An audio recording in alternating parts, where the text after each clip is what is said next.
Abay, hinahamon kita na sabihin mong hindi legit itong sauna suit na to kung hindi ka pa nga nagsisimulang mag-workout.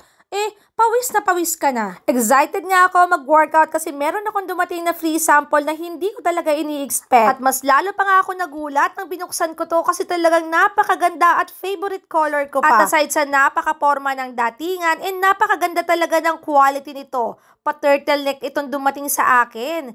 Super na-disappoint kasi ako sa mga nauna kong binili ng mga sauna suit na parang isang beses lang ata namin nagamit ng mister ko kasi sobrang bilis mapunit. Samantalang ito mga mi, ang kapal niya at medyo stretchy pa siya. Kaya naman for the go na agad ng workout kahit gabi na. Yung tipong kakasuot ko pa lang, mukhang nag-uunahan ng lumabas lahat ng pawis ko. Lalo na nung nag-start na akong mag-workout, kaya naman lahat ng underwears ko, basa nang matapos akong mag-workout. Abay, perfect na perfect talaga to sa mga gustong pagpawisan. Lalo na sa mga nag-workout, nagja-jogging at nag-gym. Kaya for the go, check out na!